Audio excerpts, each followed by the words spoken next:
Howdy. Howdy. I guess you can hear me. I'm Johnathan Hottell. I'm currently have had this problem with Midland, Texas for 3 years. I was there in Saxe for 6 years, is why I probably know a lot of you guys. Certainly ran around in the meetups, the Hackster meetups and so forth. So wish I could be there. We're going to talk about IoT challenges in West Texas. For sure, speak up. Just start shouting and interject and ask questions. Conversation is always better. And I will probably breeze over a few things, and if you want me to clarify or discuss some of this stuff further, please do. All right, so I'm going to talk about myself just a little bit. I'm going to talk about two main topics, which is one is LoRaWAN and the other is edge compute. So let's start getting into it here. So about me, I'm the SCADA manager at Edge Controls, located here in Midland, Texas. I was doing electronics before my career because my dad owned an electronics repair shop. So I was breadboarding circuits and repairing AV equipment before I was working age. So the Internet of Things is one of my hobbies. 23 years of my career, the money-making side of things has been in oil and gas automation. I became an electrician along the road.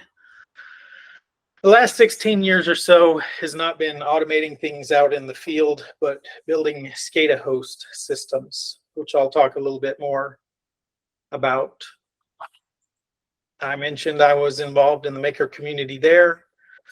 My own meetup, so to speak, is the Ignition Oil and Gas Collective.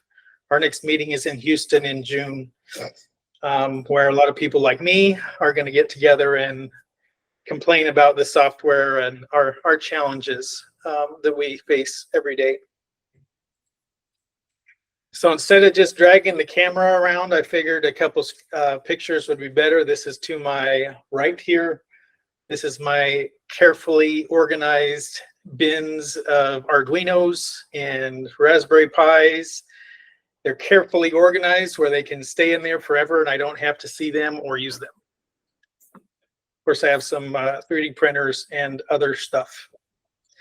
And then directly behind me, this is my test lab.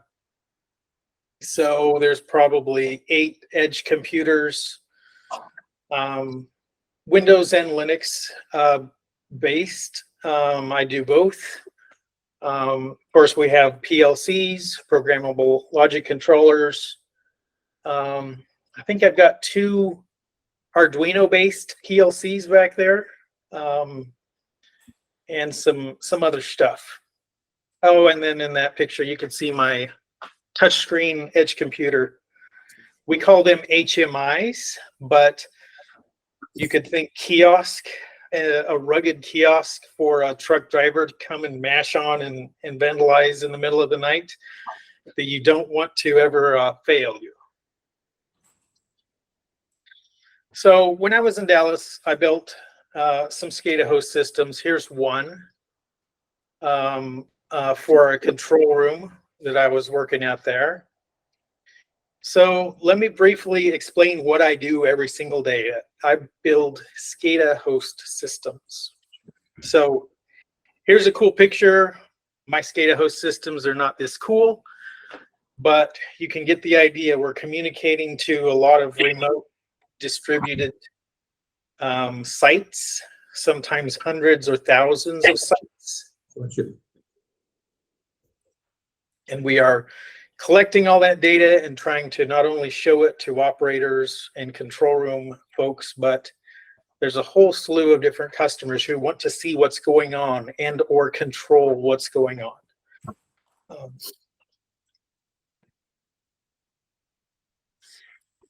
So why I'm out here in Midland, closer to the wellhead is what they call it, right? Getting closer to the thing that we're working on.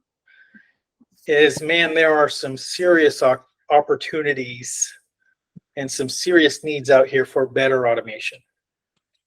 Not only does the legacy automation look bad, the types of software they use that are locked into, man, you're just so constrained. You can't do anything modern with most of the things that they're doing out here. So I'm here trying to improve this stuff. Quick pitch. This is the thing that I built right now. Obviously, it's mobile responsive. I got maps, trends, alarms, SMS text messages, so on and so forth. And there's a little close up. So this is what I'm doing most of the time, is the computery side of automation out here. Any questions before I get into it? All right, so let's talk about first, we're going to talk about some LoRa. So here's an upcoming presentation at my meetup I mentioned in Houston, and I wish I had this so I could be much more factual about this use case. But I will be mentioning a little bit about this company called WaterBridge. They are vocally advocates of new technology, so they don't mind me mentioning their name. But they're a water midstream company, so that lots of miles of pipelines and covering lots of distance. And they talk a lot about the struggle that is finding the devices that will actually meet our needs. And I'm going to whine about that a little bit. So I figured you'd like to see kind of some of the things we're using. Ballpark prices. I'm not an advocate or trying to sell any of this stuff. But Multitech and Tectelic gateways, we use those quite a bit out here. We're always bridging it straight into MQTT and into our more modern SCADA host systems that can accept MQTT data. So here's where I start whining. I don't need a air quality sensor for some random air quality. The air quality sensors I see don't measure the things that I need to measure. I need pressure, temperature, and usually levels, so tank levels. I need these 3 types of sensors right now. And I really do struggle to find them. They have to be rugged. Temperature range has to be rugged for outdoor. If it can't meet these ranges, it's probably going to be too expensive to put these out there. Keep in mind that it probably costs $160 an hour to get a guy in a truck headed out, probably for several hours, to a location, do some work. We're talking about a significant amount of money if a $150 sensor fails, right? So we're not scared of spending money if we can find the right things, because we can't afford to be going out and replacing and repairing this stuff.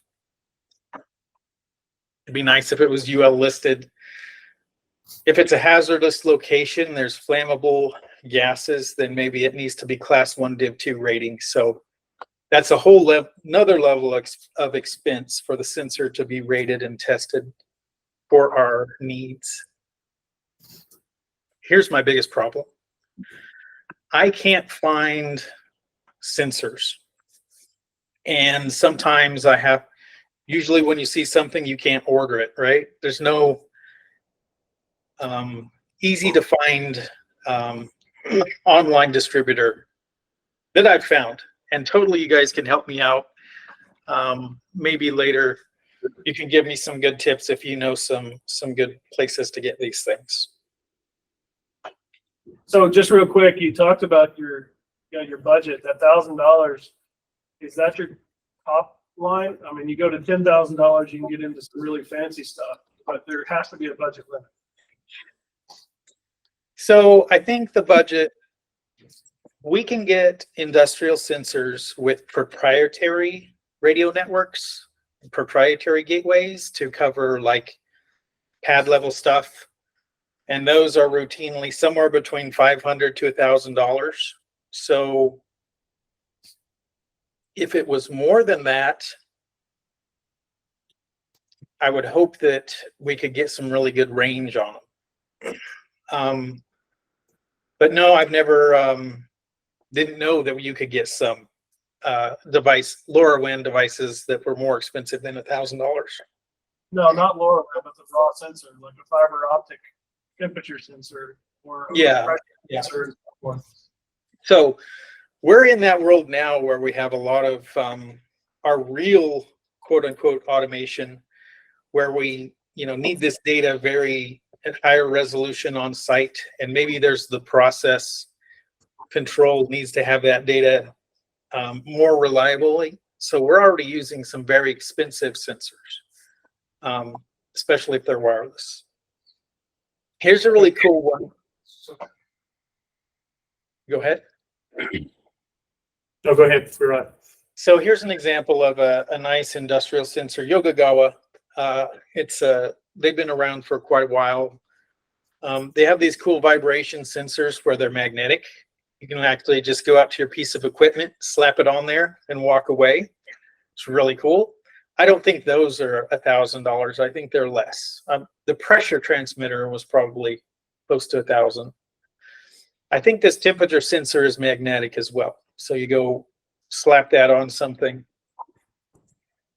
I've talked to distributors because a mere mortal cannot contact this company and buy sensors from them. So I've talked to distributors that essentially ghosted me, and they're like, yeah, I wasn't buying enough quantity of them, I guess. So here's a really cool sensor that I've seen several times now. This is an Aloxi, and it's a valve. You just zip tie this little sensor onto the valve handle. So it's a dumb, not automated valve. But if you go turn that valve 90 degrees, it will report, hey, I'm now closed. So the other cool thing is on this valve where you might have to rotate the handle a dozen times, it keeps track of its position. It can tell you the percentage open, 20% open, 50% open, so forth. So these are pretty nice, especially when you get into really big valves. They can be tens of thousands of dollars. So an automated valve, if it's really big, is astronomically priced. So this is a pretty neat way to get just a little more data off of these once dumb devices. So in my personal testing, back when I was in Dallas, I didn't find that LoRaWAN blew me away, especially as a hobbyist. Like with an added fruit feather and an antenna, I was not able to get more than a couple blocks. So I think there's a little bit of a disconnect between the actual propagation range of these sensors, especially if you have, let's say there's big pieces of metal in a plant floor or on a well site in the way. I think it can be a little undesirable. I'm curious to see if you guys are getting some good range on your sensors. Yeah, I'm seeing pretty good range, almost 10 miles, but I'm also on a 60-foot tower with nothing in the way. Line of sight matters big time. So if you have obstructions, right, the distance isn't that great. So Midland's very flat. The people that are really using LoRaWAN are usually companies that already have towers. It's kind of like a no-brainer. They already have towers, they have power. Why not throw up a LoRaWAN sensor, or a gateway that is, so that you can go ahead and just expand the type of sensors you can have in your fleet.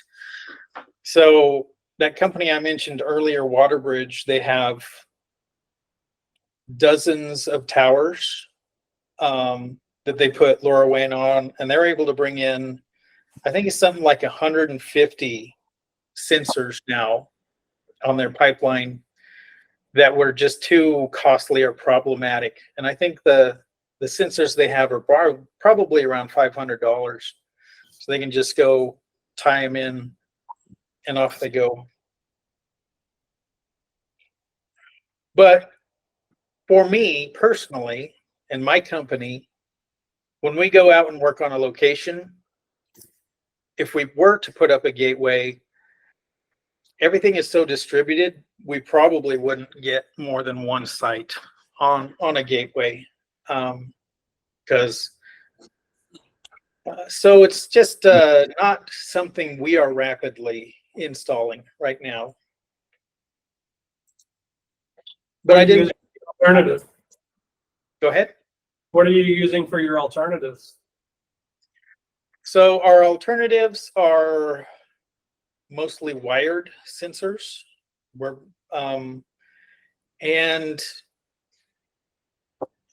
there's some companies with some proprietary, if we have to do wireless, we're paying for those proprietary radio systems that come with sensors that are that meet our needs, that we've used for lots of years. Certainly like Rosemont and Emerson, they have some of those. And off the top of my head, I can't think of all the different ones we use. But I didn't want to just wrap this up being negative about it. Here's one of the most compelling use cases in my industry. I'm not sure if you guys know about this, but Chevron, they actually, there's some propaganda online where you can kind of get this story pieced together. I wish I had taken some pictures of some of the slides when I saw the presentation. But this is Bakersfield, California. This is a very target-rich environment, as you can see. And there's some terrain, there's some hills, right? So that also helps with putting up the gateways. But what they were able to do is all this equipment, they had these tanks, like lube oil tanks. The machines need that lube oil, otherwise they stop working. And they use these a similar ultrasonic transmitter. So what were they able to do? They were able to automate tens of thousands of tanks with probably, I think they had over 100 gateways. And one of the biggest win was there were just humans in trucks that had to make the rounds. Not highly skilled work, but they had to go around and make sure these tanks were full at all the time. So you're, reducing costs, reducing emissions. But one of the things that we do is everything we automate, we reduce windshield time for guys in trucks. That's truly one of the most hazardous things that we do every day. So we can dramatically improve safety by reducing the hours that people have to drive. So I did want to mention, is technology, is AI coming for our jobs? It's coming for some jobs, absolutely. The more things that we automate, the more efficient companies can be. But those aren't necessarily the greatest jobs at times. So that's kind of my spiel on what we're doing out here with LoRaWAN. Is there any conversations? Have you had much experience with LoRaWAN? Not. Hang on. No, he was asking me about it. And I did some hobby work with it. I did a presentation a couple of years ago. Yeah, that's what I was I remembering. used an AFSK version. I switched to LoRaWAN for tank monitoring on a ranch. Yeah, exactly. So, there's no obstacles. We had a nice tower to go off of, and we built our own hardware. So we use basic sensors and ultrasonic sensors. You saw us put an Arduino on it and stuff like that.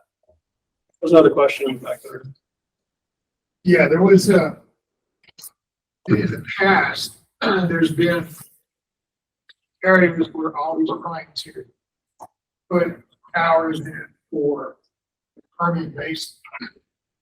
And their whole goal was to kind of ride on top of 4G and have, a combination of,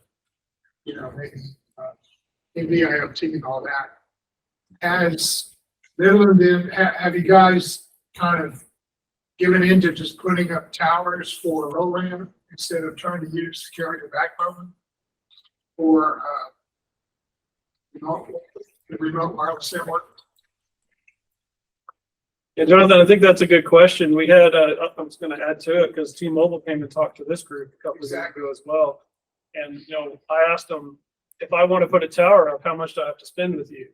And he didn't know because it doesn't happen. Right.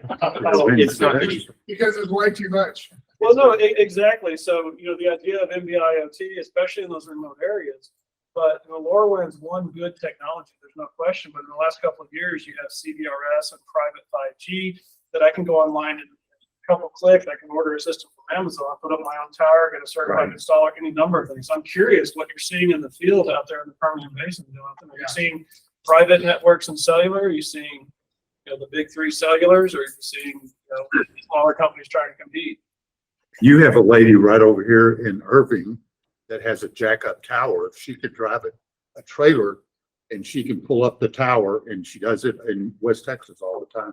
For just a private network? Yes, Or for a private network or public. She'll do it for Verizon. She'll do so it she's for- got a It's one of those- cow. you said So, a Yeah, cow for it's kind of a emergency cow, but it's communications, right? more of a tower. It's on a trailer. She'll pull it up, jack the table up, the tower up, and it's Yeah. communicating. Yeah, she's a good person. One of the questions I have you ever been to Plains Marketing in Houston, their control center? Are you No, familiar I with Plains? Are you familiar with Plains? Yes.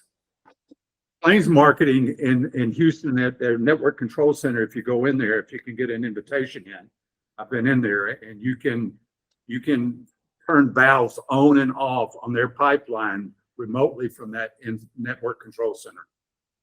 So you ought to see what they're using. There was a company in Houston that developed that technology for them. You ought to find them, and because you can remotely turn the valve on and off. Sure. Just a suggestion. Do Yeah. what you want. Yeah, so we routinely are doing valve control and using more traditional communication methods. So the big three, mostly the big two, have put in a lot of investment in this region out here. So most of the places we go, we can get cellular data. At 4G. We laugh when we see a 5G commercial. Don't know if that even has hit out here at all. But maybe we have to put up an antenna and point it in a direction, but we can usually get cellular data. So Anybody deploy CBRS for private networks? yeah, so private networks, that's a good point. There are at least a few out here that are doing private LTE, 4G data, and it's just, gives us other options. If we can't get Verizon or AT&T, we'll try iNet or Rigstar, some of these other companies that have their own towers. Those companies are actually more rapidly adopting LoRaWAN, and I don't think it's really taking off yet, but there's a lot of talk about them adding, certainly as the demand, if the demand was there, they would already have LoRa gateways on all their towers, so you could use that method instead of LTE. But Rigstar is one that I was doing some testing with. They have the jack-up towers, right? I think mostly they're providing higher speeds to like rigs, actual drilling rigs, but they're I actually saw them, demoed that Aloxi sensor with them. So the smaller guys are actually probably more interested in LoRaWAN. So it doesn't necessarily have to be one or the other. There's a good use case online for Volvo where they did their manufacturing plant and they deployed private 5G in their factory and LoRaWAN and traditional Wi-Fi 6. And just like with any segmentation of resources and network, they put different subsystems on different frequencies and different bands and so forth. And so a lot of the robots were running on the private for vision and stuff like that. But almost every element in the system had a LoRaWAN triggered essentially as like an alert system. So it's low bandwidth, but it was going to have a higher probability of getting that alert. So when an alert happened on a machine, it went in multiple paths, LoRaWAN being one of them. So here was a very closed building. I mean, they were using it within the building even, they're using all of the technologies that they had at their disposal. A lot of that's power driven as well, because LoRaWAN obviously battery power very efficient. It is a And if you're big running- aspect of it. And it really depends on your car. Like, can you get power to it? Then yeah, sorry, the radio's great. But it's power. I think all of that was wired, feeding inside the same building, but there's been a lot of discussion about the wireless power too. Yeah. For those small sensors with small power requirements. I'm more interested in the tank battery monitoring system. I put in tank battery monitoring systems that were within 1/4 of an inch of the fluid level in the tank, and it was off the shelf. Dial 1-800 to get the parts, and then I want to know how many barrels of oil and salt water in the tank battery, and to communicate that back to where I can just push a button and find out. And then an add-on to that, I think there's a need to replace the pumper and the gauger with a drone. If you could put in the right tank battery monitoring system that could come within X number of inches, and it's just a calculation of the formula of how much fluid is in the tank, then I would also like to be able to fly around the tank battery with a drone to make sure there's no oil spills, things like that. Are you saying that you've already seen one off the shelf, or you're asking if there is one off the shelf? I've already seen one. I want to see if they have one. If they have do you do tank battery monitoring as far as the salt water in the oil tank? So yeah, there's a little disconnect there between the legacy, I guess we'll call it legacy automation, and IoT. Usually our tank batteries, it is so critical that we do not spill. We're talking about hundreds of thousands of dollars if we spill. So usually those sensors are wired to traditional control systems to monitor and control the process, prevent spills. So like a lower cost. So when I think LoRaWAN or IoT, I'm usually thinking, well, yeah, we can do this for $50,000, but all of these other places where we don't have that expensive automation is where IoT can fill these gaps where it's not quite as critical if there's, gaps in the data where it's not high resolution data.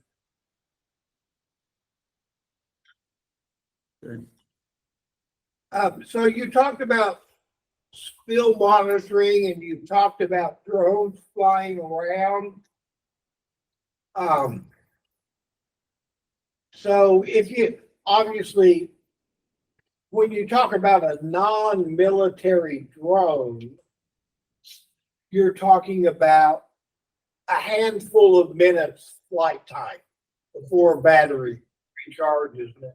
So there's some really good industrial drones, agriculture. Oh, okay, all right, I'll take it back. Agree. So, but my question is, on the drones, and when you talk about spill monitoring, well, if you have data transfer, very good cameras are now $3.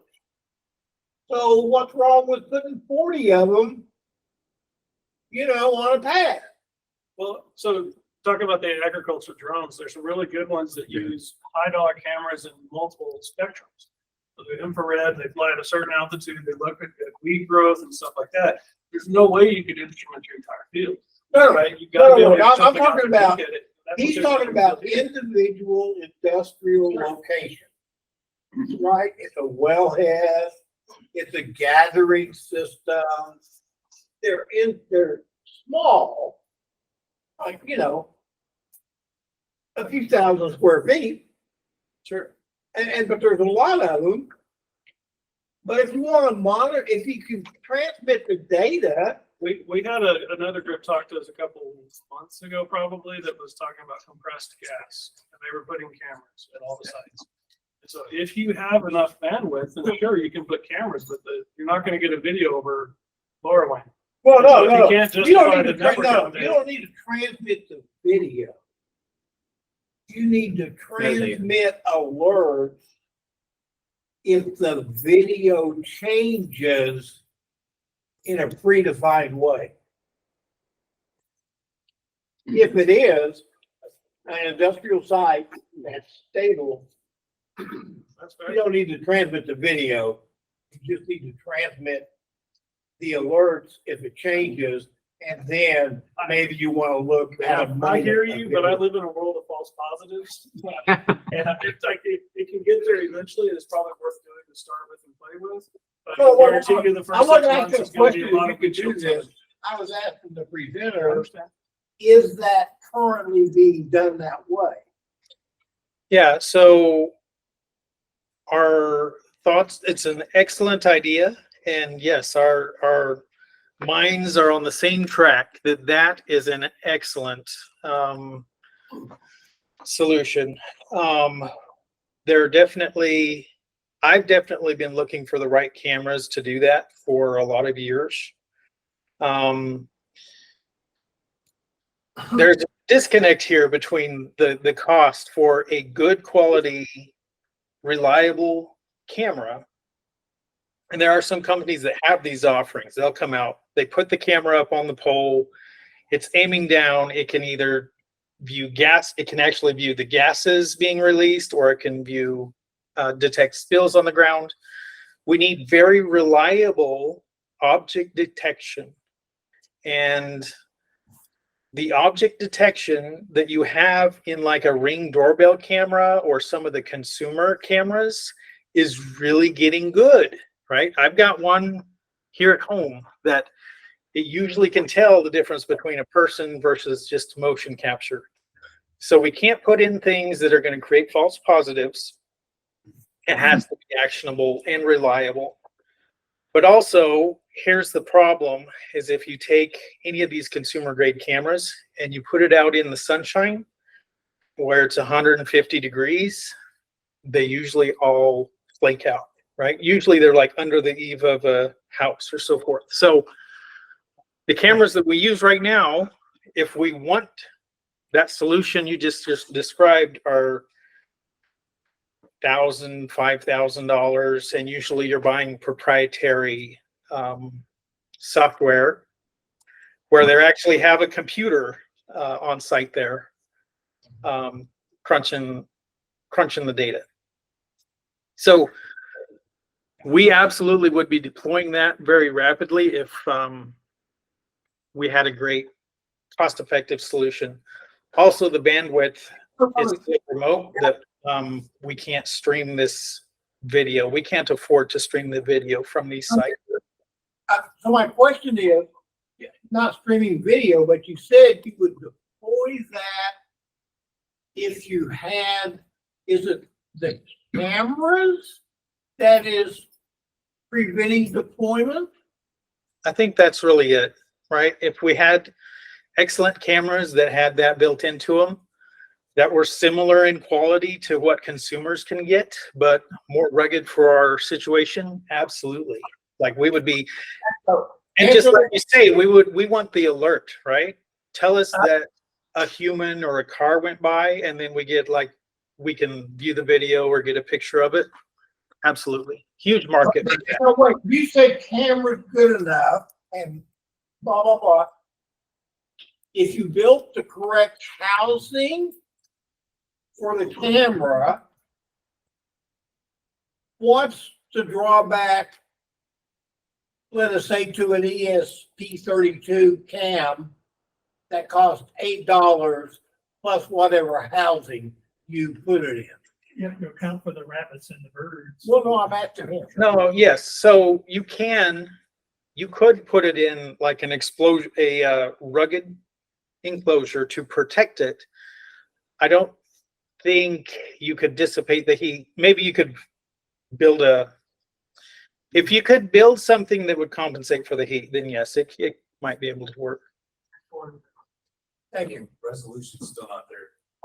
What you're asking for is a computer vision system.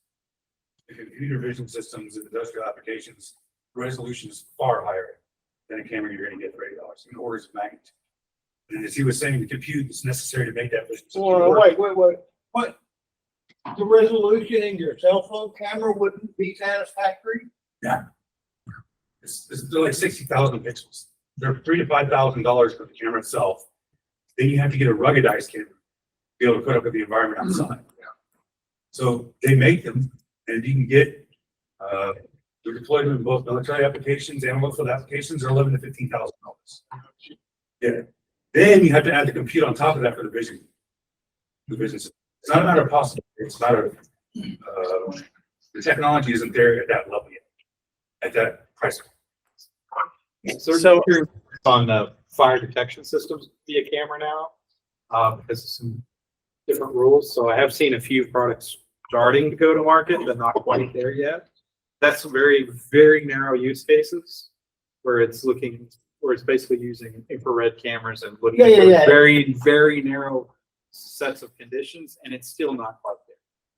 Not yet. It's soon, not yet. Well, so everybody agrees that the cameras in all of our phones are essentially infrared cameras that are filtered, so as a human, we see the visual wavelengths, but the cameras themselves are much more functional in infrared. yeah, so I agree that the cameras in our phones are amazing. The processing power, the price point is amazing. It's almost like the technology is pretty much there. It's that they haven't yet put them all together in the right package for us to meet the temperature, environmental needs. It seems like it could be done, but I don't know of one yet that I can afford to deploy. Thank you. Tom? Yes. I've got another question, with regard to this new methane SAT that's going in place. Are there business opportunities in the Permian Basin for methane detection as a function of satellite kind of honing in on where methane is leaking? Yeah, okay, so that's a really good segue. Really good segue. Maybe later. So let me just address, I definitely am not talking about satellite images here, but no, there are massive opportunities, and there will be hundreds of millions of dollars spent over the next few years to do more methane monitoring, right? This is big, this is huge. And it's not just, do the companies all want to do it? They're being forced to do it. So yes, the answer is absolutely. There's a huge opportunity to do more stuff like that. Let me just blast through this. I mean, the conversation is the best part. So let me show you this, my little spiel about edge compute, and we can talk some more. So I already mentioned, I do a lot of cellular data. These are pretty cheap, pretty reliable. The biggest value, I'm paying like $30 a month, which is a lot when you scale it up. However, my guys that get called in the middle of the night and they can remote in and program the equipment on site makes it so that a lot of times I might prefer an LTE connection to a lot of these sites. All right. Can you start your presentation again? We killed it while ago so we can see you. Okay. That was a good idea. Resuming presenting. Thanks. More better. So this was a cell modem I was pitching.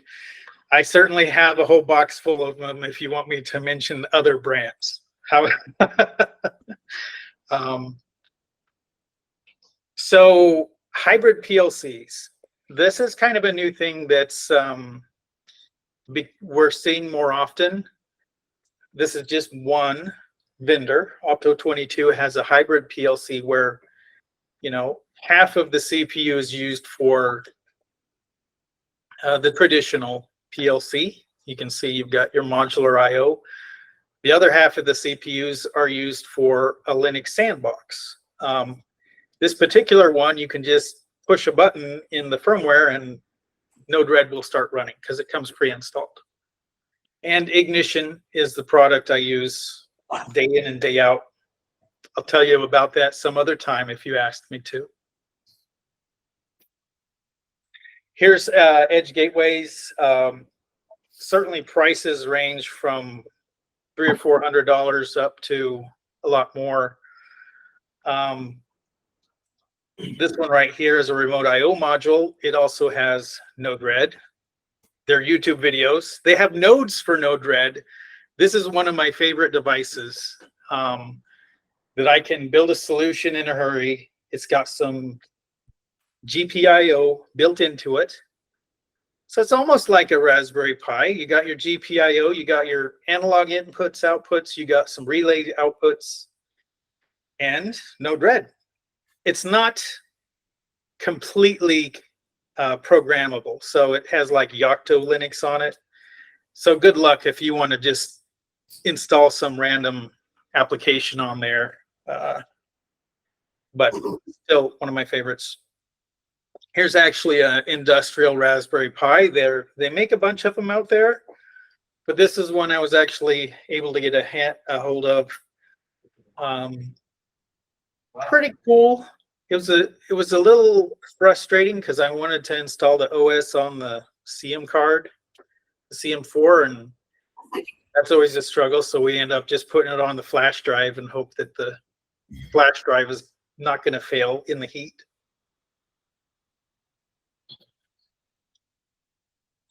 I'll slow down. I'm not trying to filibuster here. All right, so here's the that segue you mentioned about methane monitoring. So this is a tank battery. It may have oil, it may have water, but since it came out of the ground where gas lives, the gas is entrained in the liquid.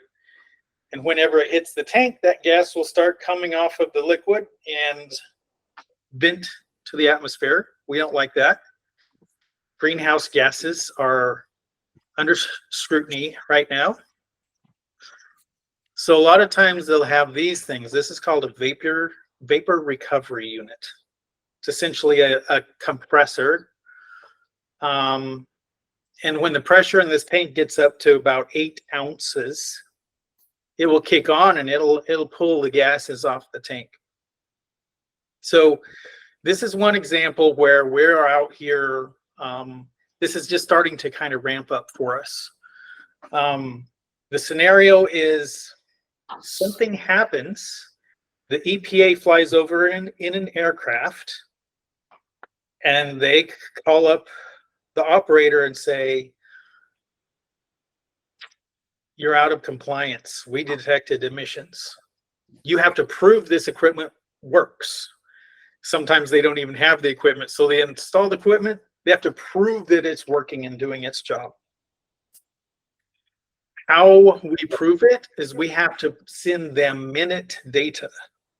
Every single minute we are recording, is this piece of equipment working? What are the factors here? The pressure in this tank. If it's flowing, you can see there's a flow rate there. And then over here on the right, you can see that yesterday, this little unit produced about 5 MCF. MCF means thousand cubic feet. So that's 6,000 cubic feet of gas that it pulled off of this particular tank battery per day. And atmospheric pressure? Yes.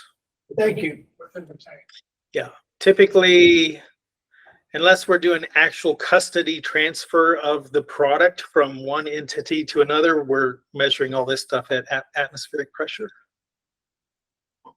Does that mean you have to re-engineer all your sensors because of the duty cycle?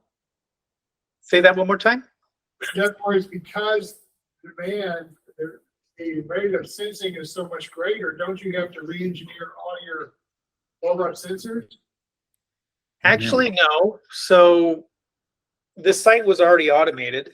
There were devices there, and there were already sensors there. Sometimes you have to add the pressure sensor to the tank.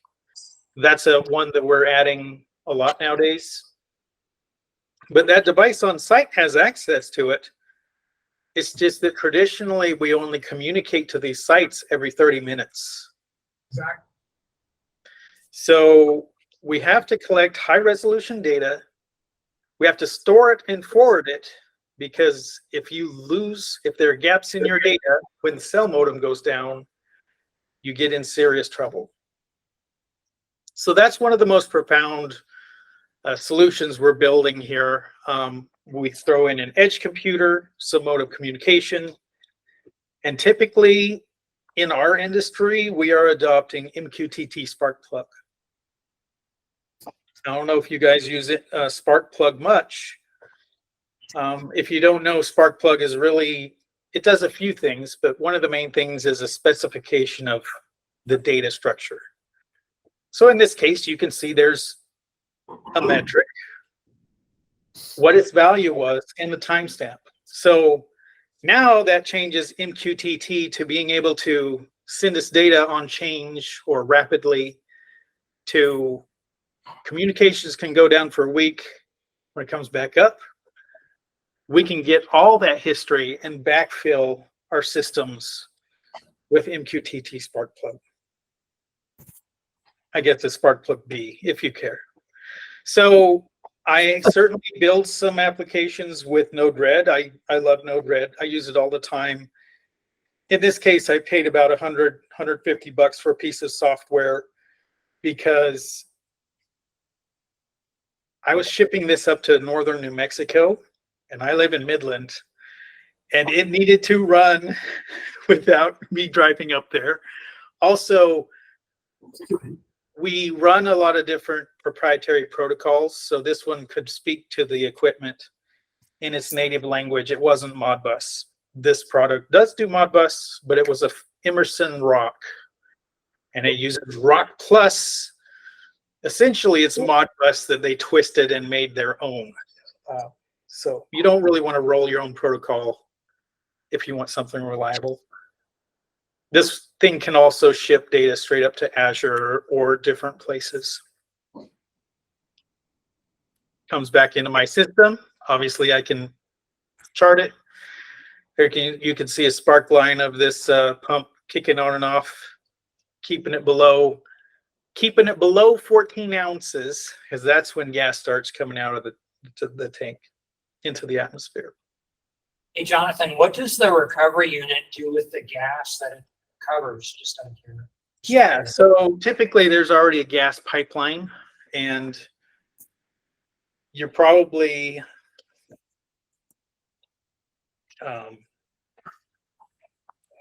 so there's equipment there that will usually separate the water, oil, and gas. Water goes into the water tank, oil goes to the oil tank, and gas goes down the pipeline. Depends on the mixture, but yes, the vapor recovery unit will just push that gas down the pipeline.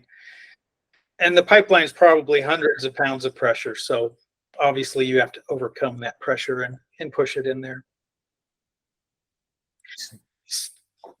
So really, to wrap up, and then we can just start talking, it's back to you guys really. There's a huge push to get more resolution data.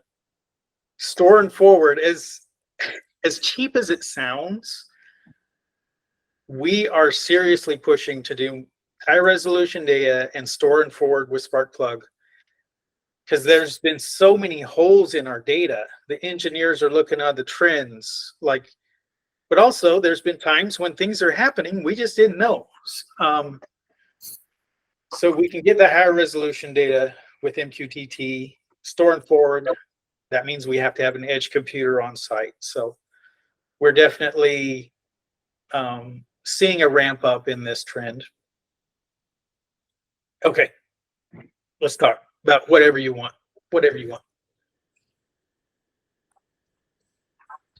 Ryan, do you have some contact information where people can reach out to you if they have ideas and suggestions?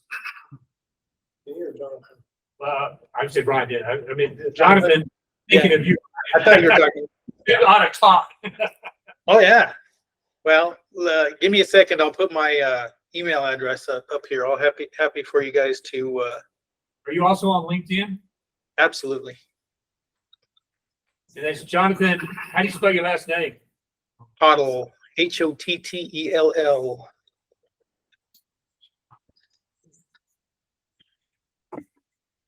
By the way, that information is on www.meetup.com/IIoT. Yeah.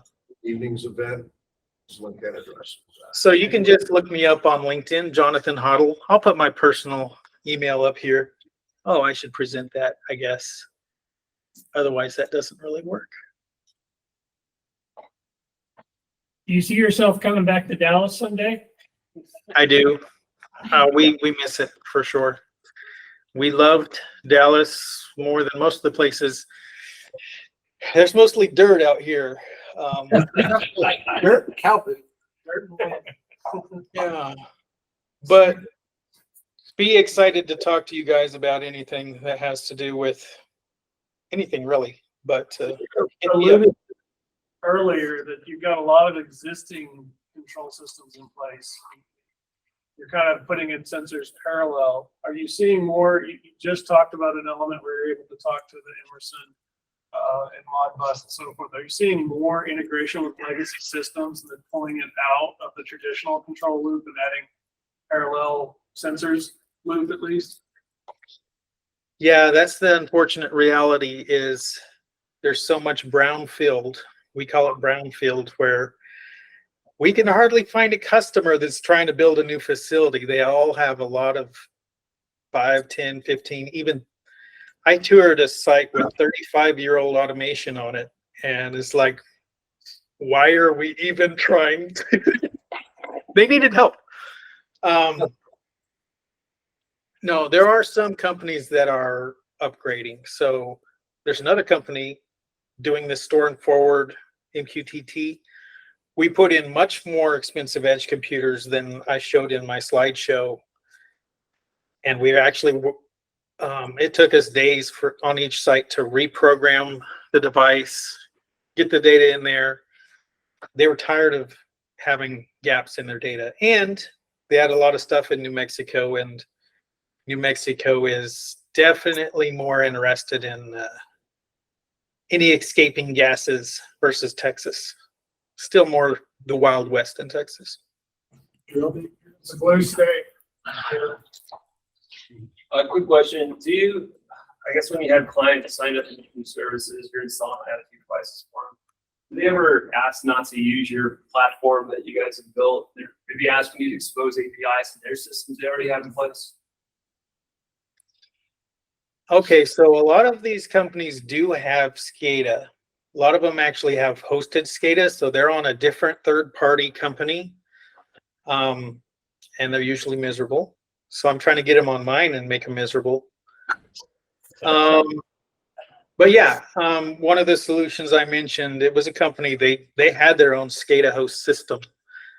But getting on mine was easy because I already knew how to speak MQTT. So a lot of times we're solving problems that they haven't solved. Like they need it on their phone.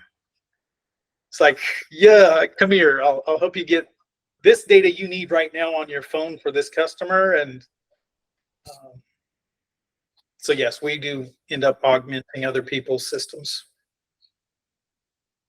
It sounds like you've done some work with LoRaWAN and you're disillusioned about the coverage.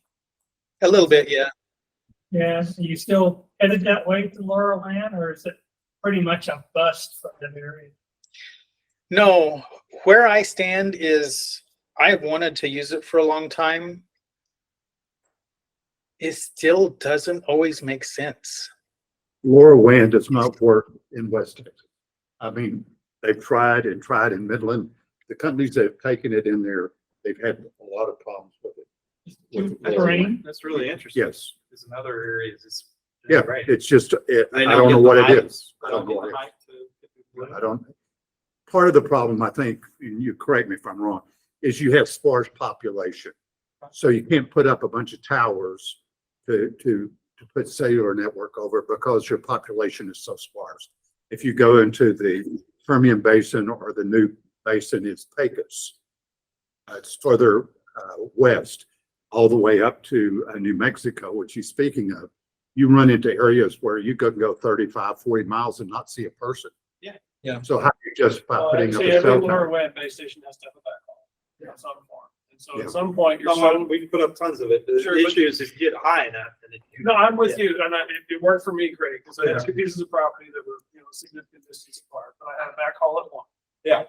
You get to some points where it's so dispersed out there that you have to put a backhaul there anyways, and at that point, you got this pumping station, that pumping station, your backhaul's off your house. Do you do any stripper well small production? I know you sound like you're Chevron, Shell, and Pioneer, and Cox.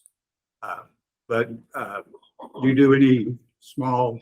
So the stripper wells are very, very low producing, very cheap. We haven't encountered any of those recently, no. Why do you ask? Well, because I'm working a deal with stripper wells and where they can increase their production.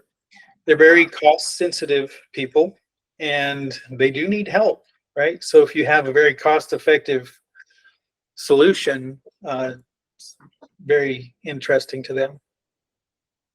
Okay. I'm a very biased person, but I'm gonna ask the security question. Are you having any concerns with hacking or any industrial level controls? I know ports and electric grids are becoming a very big portion of our federal government investments and concerns. The idea of lighting up the Permian Basin by a terrorist would be very bad. Are you? Yeah. What's the topics going on there? Okay, so that's a very great selling point that we use against our customers.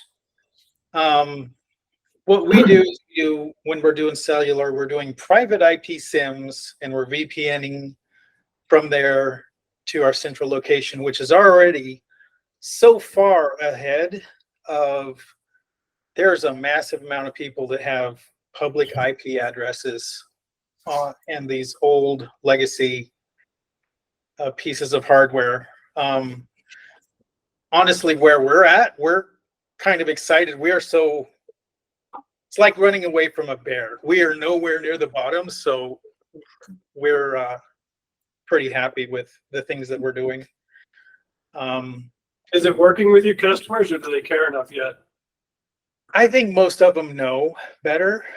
And when they come to work with you and they think you may actually be doing security right, they just nod and move on. It's not very high on people's radar out here. Yeah. It's not. So Jonathan, it sounds like there's a pretty good use case and demand for highly ruggedized, high performance external antennas, at least from what I'm hearing. Yes. Um, If you know where I can get something like that. I actually do.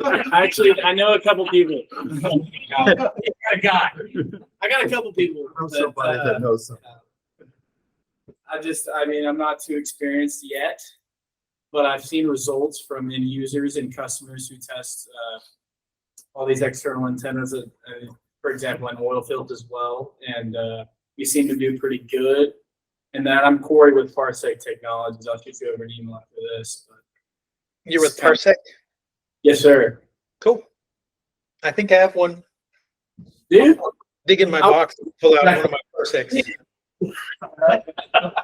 He's got the in the corner. I know. Not even big cameras now.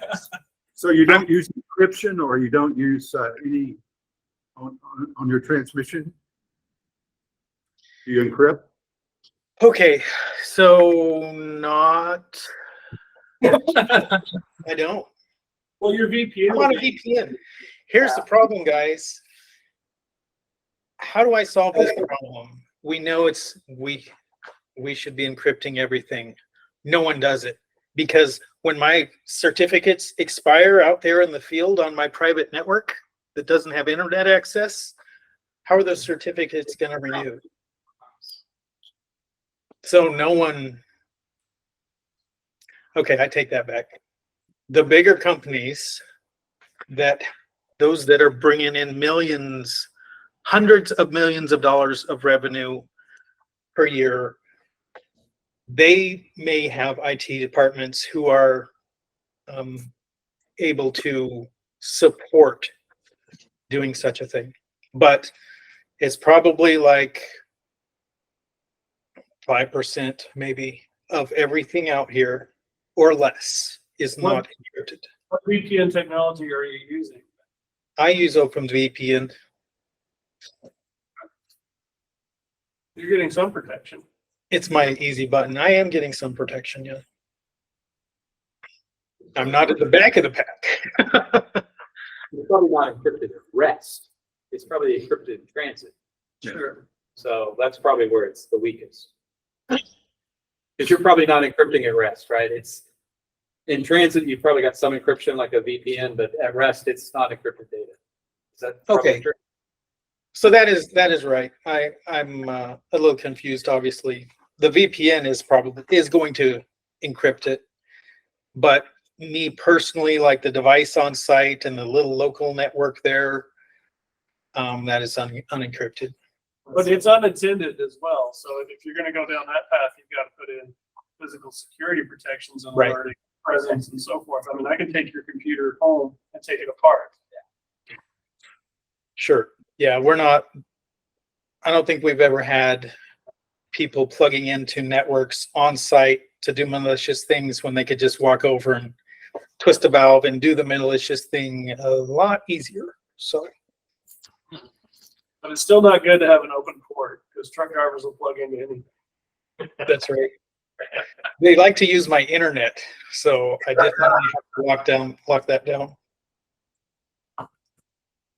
Jonathan, within your network, what would you say the percent of cellular modem coverage is?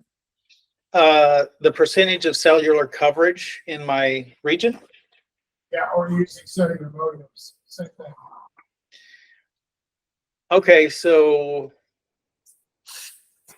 when you're talking about smaller guys, smaller companies, we don't really have any business putting up towers, so cellular is like 100% of what we do. The big guys may have their own proprietary Ethernet networks, but we have pretty decent cellular coverage out here. Not fast, but good enough for data. 90%, 95% of all these locations can probably get cellular. Maybe we have to use one of the third parties with the private LTE providers, but that's just a different SIM card. So we've got that in our tool bag. Using satellite yet? Starlink's pretty crazy. Not much. Oh, we are using Starlink. Yeah. Actually, using Starlink for sure.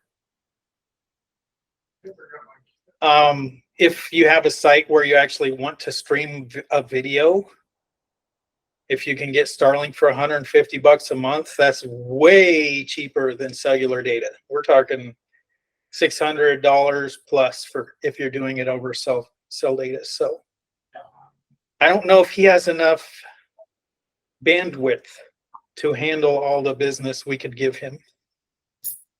That's why they slow roll it out here. You have to get on the wait list, and they don't just let you buy unlimited Starlinks out here. It's insane. When you get it, it's great. Yeah, it's a game changer.